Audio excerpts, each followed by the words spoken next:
इससे पहले मैं दूसरे जो तमाम पॉलिटिकल पार्टी के रिप्रेजेंटेटिव्स हैं उनके पास जाऊं, केटीएस तुलसी सर, मैं आपके पास आना चाहूंगा। सर, मुझे नहीं लगता शायद आपसे ज्यादा कोई कानून की बारीकियां यहाँ जानता हो, और जानता हो तो कम से कम मैं तो उस मामले में अपने आप को बहुत पीछे रखता हूं। सर, सीसीए, गुंडा एक्ट, या तमाम इस तरह के एक्ट जो होते हैं जिसकी पावर स्टेट गवर्नमेंट्स के हाथ में होती है, सर क्या लगता है आपको शहाबुद्दीन के केस में या इस तरह के गंभीरतम अपराधी के मामले में राज्य सरकार के पास क्या ताकत होती है?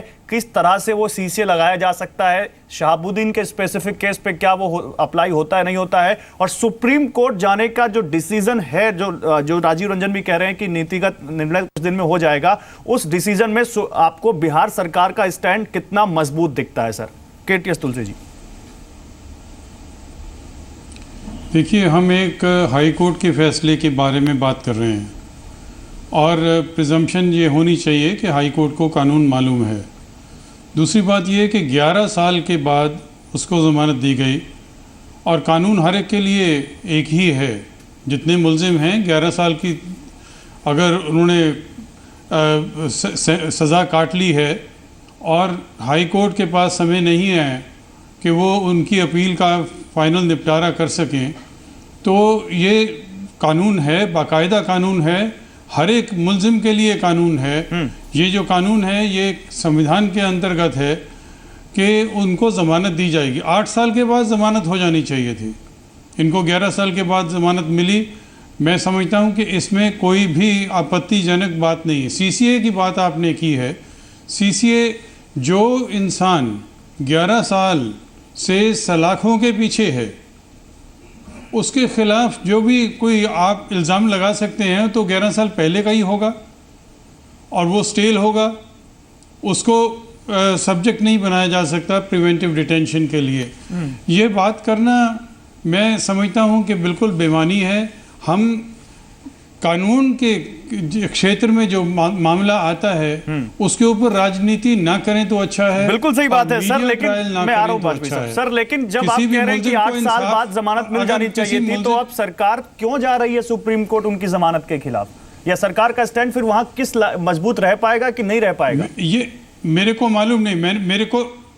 मेरे पास तो सिर्फ वही फैक्ट्स हैं जो अखबारों में आए हैं। मेरे को और कोई फैक्ट्स नहीं मालूम, या इंटरनेट पे जो भी मिला है कि एक इंसान 4 बार पार्लियामेंट का नुमाइंदा एमपी इलेक्ट होके आया है, उसकी भी कोई रह चुका है, और ये कहना कि उसको कानून के अंदर बराबरी भी नहीं मिलेगी, ये कुछ बहुत अटपटा सा लगता है। और हमें न्यायपालिका में विश्वास होना चाहिए कि उन्होंने सब कुछ देख के ये फैसला किया होगा। ये कहना कि दूसरा न्यायपालिका में विश्वास है सबको, लेकिन न्यायपालिका ने उनको बाइज्जत बरी नहीं किया है, न्यायपालिका ने उनको जमानत पर रिहा किया है। और सवाल ये है कि सर, आप जो बात कह रहे हैं ये बात देखिए, उन्होंने जमानत सर मेरा सवाल सुन लीजिए, फिर आप जवाब दीजिए। एक बात मैं आपसे पूछना चाहता हूं सर, मैं आपसे एक बात पूछना चाहता हूं। आपने उनके लिए एडजेक्टिव लगाया अपराधी। अभी उनकी अपील पेंडिंग है, उसमें वो बरी हो सकते हैं, और फिर भी आप उनको अपराधी मान के कुछ मामलों में उनको सजा हो चुकी है सर, कन्विक्टेड है कुछ 11 केसेस में। देखिए, 11 केसेस में जिसमें सजा काट ली, सजा हो चुकी है, उसमें आप कैसे कह सकते हैं? ठीक है सर, मैं आपसे इस बारे में बहस तो नहीं करूंगा, लेकिन एक मिनट सर, मैं आप जो बात कह रहे हैं उसमें दो बातें हैं सर। आप जिस बात को कह रहे हैं, तो फिर ये सरकार के पास इतने बड़े वकील होते हैं, एडवोकेट जनरल होते हैं, किसी की तरफ से ये बात डिफेंड ही नहीं की जा रही, बल्कि सरकार तो अब पब्लिक प्रेशर में ऐसा लग रहा है सुप्रीम कोर्ट जा रही है। तो फिर सरकार के पास क्या इतने बड़े कानून के सलाहकार नहीं है सर, जो ये चीज आप कह रहे हो उनको बता सके? ये पब्लिक प्रेशर नहीं है, ये मीडिया प्रेशर भी बन रहा है। आप किसी भी इंसान को बदनाम करना शुरू कर दीजिए तो उसको न्याय कैसे मिलेगा? इसीलिए सुप्रीम कोर्ट ने बार बार ये कहा है कि मीडिया डिमोनाइज ना करे किसी को भी, किसी को बदनाम ना करे। लेकिन लोगों की बातें उठाना क्या गलत होता है? होनी चाहिए, अदालत फैसला करेगी। तुलसी साहब बहुत सीनियर एडवोकेट हैं, तुलसी साहब इज रिनाउंड पर्सनालिटी, लेकिन इन फैक्ट्स थोड़े से मैं करेक्ट कर दूं तुलसी साहब। इसमें जो बेल मिली है शहाबुद्दीन को, वो बेल इसलिए मिली है क्योंकि 9 महीने में ट्रायल कंक्लूड होना था। हाई कोर्ट की डायरेक्शन थी, सुप्रीम कोर्ट की डायरेक्शन थी, और बेल का जो ग्राउंड दिया, मैं 2 लाइन पढ़ देता हूं। There is no progress in the trial and considering the period of detention the petitioner Shahabuddin is directed to be released on bail. तो ये मामला वो जनरल लॉ वाला नहीं है। ये मामला क्या है कि स्टेट मशीनरी जो है हाई कोर्ट की डायरेक्शन के हिसाब से 9 महीने में ट्रायल कंक्लूड की तो बात अलग है, सेशन को कमिटी नहीं हुआ ट्रायल, तो उसकी वजह से बेल मिली है। तो इसीलिए हम पॉलिटिकल लोग ये कह रहे हैं कि ये मिली भगत के है, इट्स ए मैनेज्ड बेल, मतलब ये जर्नल वो उसका नहीं है क्या। और दूसरी बात ये है कि अपराधी नहीं है। 11 केसों में लाइफ इम्प्रिजनमेंट हुई है इनको, 3 केसों में, और 11 केसेस में कन्विक्ट हैं। तो ये बड़ा सीरियस मामला है। साल इंसान, मैं आ रहा हूं, राजू रंजन आ रहा हूं। 11 केसों में कन्विक्शन है, 3 में लाइफ इम्प्रिजनमेंट है। अगर किसी केस में 11 साल से कोई अंडर ट्रायल है, उसको जमानत नहीं मिलेगी। नहीं, इस केस में जमानत सिर्फ, बाकी में सब में जमानत मिली हुई है। 35 केसेस में जमानत मिली हुई है, एक केस में, इसी केस में नहीं मिली है। नहीं हुआ। नहीं, इसमें हाईकोर्ट की डायरेक्शन थी कि 9 महीने में ट्रायल कंक्लूड करेंगे, तो ट्रायल कंक्लूड तो अलग है, सेशन में कमिट भी नहीं किया, and it's a government failure, it is a failure, intentional failure of the government. Sir commit तो छोड़ दिए, नोटिस तक सर्कुलेट नहीं हुआ है। दिस इज व्हाट आई से। और जब डायरेक्शन को आप मैनेज नहीं करेंगे, अगर उसको प्रोसेस को फॉलो नहीं करेंगे, तो court is bound to give the bail. मगर तो यही हम लोगों का एलिगेशन है। ठीक है, कुलदीप साहब जल्दी से अपनी बात कंप्लीट कीजिए, फिर दूसरे पैनल के पास जाना मुझे। एक मिनट राजू रंजन, मैं आ रहा हूं कि तुलसी साहब अपनी बात कंप्लीट कीजिए। मुलजिम 11 साल से अंदर है, उसको तो जमानत मिलेगी। नहीं, वो सब में मिल चुकी है जमानत। ठीक है, लेकिन वो सवाल जो कमिट नहीं हुआ केस और इंटेंशनली गवर्नमेंट फेलियर, उस पर सर सवाल उठता है। वो है यहाँ मुल्जिम हो, कोई भी मुल्जिम हो जिसको 11 साल से जो जेल में बंद है, उसको जमानत मिलेगी।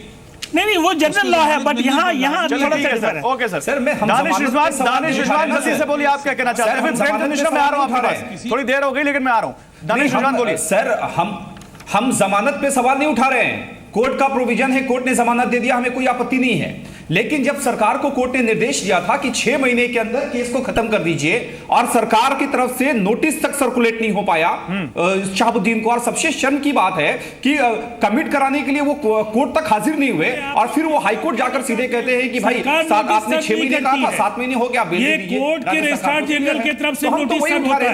हम बेल पर कोई उंगली नहीं उठा रहे हैं, लेकिन सरकार की मंशा पर सवाल उठा रहे हैं। और दूसरी बात आपने कहा कि आप अपराधी कह रहे हैं, कोर्ट की प्रक्रिया है सर, सुन ले, नोटिस सर्व करने का काम कोर्ट का है। सर वही मैं आ रहा हूं सर। अरे राजू रंजन जी, आ रहा हूं, मैं आ रहा हूं, आपके पास आ रहा हूं। देखिए, दूसरी एक महत्वपूर्ण बात है कि आपने कहा कि अपराधी नहीं है। अरे शहाबुद्दीन का खौफ जनता में तो छोड़ दीजिए, मुख्यमंत्री तक स्टेट के डरे हुए हैं, हाई लेवल मीटिंग करनी पड़ रही है, अधिकारियों को बुलाना पड़ रहा है। ये खौफ है, मुख्यमंत्री को सीधे तौर पे चुनौती वो आदमी दे रहा है कि 20 विधायक जिताने की क्षमता नहीं, और मुख्यमंत्री गलतफहमी के शिकार हैं दानिश रिजवान जी, और आप कह रहे हैं कि उनके नाम का दहशत नहीं है। मुख्यमंत्री नीतीश कुमार जी के बारे में ये बातें आप कर रहे हैं, 40 वर्षों का संसदीय जीवन है, और आज तक किसी दबाव को उन्होंने नहीं स्वीकारा, न किसी दबाव का। दानिश रिजवान जवाब दे रहे हैं जल्दी से, फिर प्रेमचंद मिश्रा के पास जाऊंगा मैं। दानिश रिजवान 1 मिनट जवाब दे रहे हैं आपकी बात का। राजू रंजन जल्दी से जवाब दीजिए। राजू रंजन जल्दी से जवाब दीजिए। नीतीश कुमार जी पर जिस तरह के आरोप आप लगा रहे हैं, उनका कोई औचित्य नहीं और कोई आधार नहीं है। चलिए ठीक है, आपके हिसाब से तो कोई औचित्य, कोई आधार नहीं, लेकिन प्रेमचंद मिश्रा, मैं शहाबुद्दीन पर नहीं, मैं महागठबंधन पर आपसे सवाल पूछूंगा। एक मिनट दानिश रिजवान, 1 मिनट दानिश रिजवान सुनिए। दानिश होल्ड ऑन, वो कहां छुपा के रखा है राज्य सरकार ने? Danish hold on. प्रेमचंद मिश्रा एक बड़ी अजीब सी स्थिति, मैं आ रहा हूं जफर इस्लाम।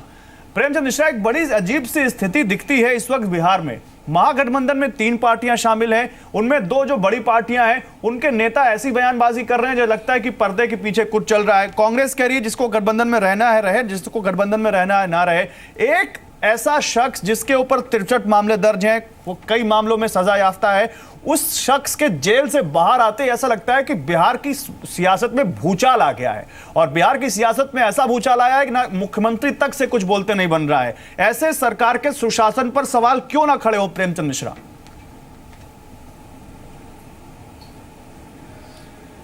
ऐसे माहौल के लिए तो मैं समझता हूं कि आप मीडिया बंधु भी बहुत हद तक जिम्मेदार हैं। इस तरह से इसको राष्ट्रीय स्तर पर सारे चैनल्स में आप लोग दिखला रहे हैं, और डिबेट कर रहे हैं, रोज़ इसी पर टॉपिक पर डिबेट हो रहा है, तो डेफिनेटली चर्चा होगी। सर पूरे देश में 300 गाड़ियों का काफिला किसी आदमी के जेल से बाहर निकलने पर कहीं निकला है? बताइए, क्यों ना चर्चा हो? नहीं, ठीक है, आप अपनी जगह पे ठीक हो सकते हैं। आपने मुझसे पूछा तो मुझे कहने दीजिए। हाँ बोलिए बोलिए, आपसे मेरे दृष्टिकोण में बिहार में परिस्थिति उतनी भयावह नहीं है जितनी भारतीय जनता पार्टी या कुछ मीडिया के द्वारा प्रचारित किया जा रहा है। मैं समझता हूं सरकार मजबूती से अपना काम कर रही है। न्यायालय में बुरी हालत है वहां बिहार में, ये तो कम से कम आप मानते हैं प्रेमचंद्र? यह पॉलिटिकल पार्टी के लोग अगर बोलेंगे तो वो ठीक नहीं लगता है।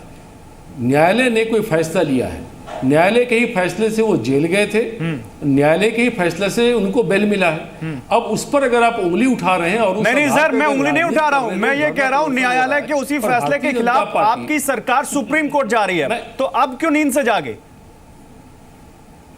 हमारी सरकार जिसमें कांग्रेस भी एक हिस्सेदार है, हाँ। हम अपनी जिम्मेदारियों को जानते हैं और हम इतना कह सकते हैं कि नीतीश कुमार की अगुवाई में यह गठबंधन बना था जिसमें आरजेडी और कांग्रेस और जेडीयू शामिल है, और राज्य की जनता ने जंगल राज आ जाएगा इतने प्रचार के बावजूद नीतीश कुमार के चेहरे पर वोट दिया था और नरेंद्र मोदी जी को डिसऑन किया था बिहार की जनता ने। एक सच्चाई है। तो खूंटागार के इस फैसले को डिफेंड कीजिए ना सर, बड़ा है बिहार, तो खूंटागार के इस फैसले को डिफेंड कीजिए। सुप्रीम कोर्ट क्यों जा रहे हैं सर? फिर मैं बता रहा हूं, मैं लेट मी फिनिश फिनिश कीजिए। कानून अपना काम करेगा। अगर कानून के हिसाब से अगर पता चलेगा कि किसी व्यक्ति के बाहर आने से समाज में अशांति फैल सकती है, किसी व्यक्ति की वजह से लॉ एंड ऑर्डर का प्रॉब्लम हो सकता है, तो सरकार को यह हक है कि वो कानून का सहारा ले, और किसी को भी आप बिना कानून के सहारा लिए सजा नहीं दे सकते हैं, प्रताड़ित नहीं कर सकते हैं। और इस राज्य में नीतीश कुमार जी की छवि ही वही है कि हम रूल ऑफ लॉ में विश्वास करते हैं। चाहे और जेडीयू के कई लोग जेल के अंदर बंद हैं, हमारे सुशासन बाबू तो हम भी कह रहे हैं, दानिश जी हंस रहे हैं, हम भी सुशासन बाबू ने कह रहे हैं, लेकिन आपने एक बात कह दी बंद है सर, आपने बातों में एक बात कह दी। I am very thankful to you Gaurav ji. आप बोलिए सर, आप बोलिए एक मिनट गौरव जी बोलिए। जो बहस कर रहे हैं जो लोग, बोलिए, मैं ये जानना चाहता हूं, जो ये कह रहे हैं कि हमने कोर्ट में पक्ष मजबूती से नहीं रखा, उन्हें यह बताना चाहिए कि 9,000 करोड़ का डिफॉल्टर देश से बाहर भाग रहा है, और आपने सीबीआई ने इमिग्रेशन डिपार्टमेंट को कोर्ट एयरपोर्ट पर यह निर्देश दिया उसको जाने दो, रोकना मत, केवल सूचना दे देना कि वो भाग गया, मान लिया। अगर ऐसे लोग बहस करेंगे बिहार के लॉ एंड ऑर्डर को लेकर, तो मैं समझता हूं इससे बड़ी राजनीतिक इस पर तो सवाल उनसे कितने पूछे हमने कितने सवाल पूछे उनसे? आप बैठे इस बहस में उनसे सवाल पूछे हमने, और इस इशू पर तमाम बार उनको कटघरे में खड़ा किया। नहीं, लेकिन एक गलती से आप दूसरी गलती को जस्टिफाई मत करिए सर, आप एक गलती से दूसरी गलती को जस्टिफाई मत करिए। विजय माल्या का इशू नहीं है, और दूसरी बात विजय माल्या पर तमाम ऐसे हुई है, इससे ज्यादा बीएसपीडी उस पर कर चुके हैं। जफर इस्लाम एक मिनट, जफर इस्लाम एक मिनट, आप जवाब दीजिएगा। मैं इस पर बिल्कुल, आप सवाल उठाइए विजय माल्या का, आप विजय माल्या पर लाख क्वेश्चन कीजिए बीजेपी से, मुझे इस पर कोई फर्क नहीं पड़ता। लेकिन आपने एक बात कह दी सर, आपने अभी बातों बातों में कह दी कि सरकार को अगर लगता है कि किसी शख्स की वजह से लॉ एंड ऑर्डर को खतरा है तो सरकार उसके खिलाफ कानून के तहत कार्रवाई करेगी। तो आप ये मानते हैं कि शहाबुद्दीन की वजह से खतरा है और इसीलिए आप सुप्रीम कोर्ट जा रहे हैं? आप हाँ या में ना में जवाब दीजिए।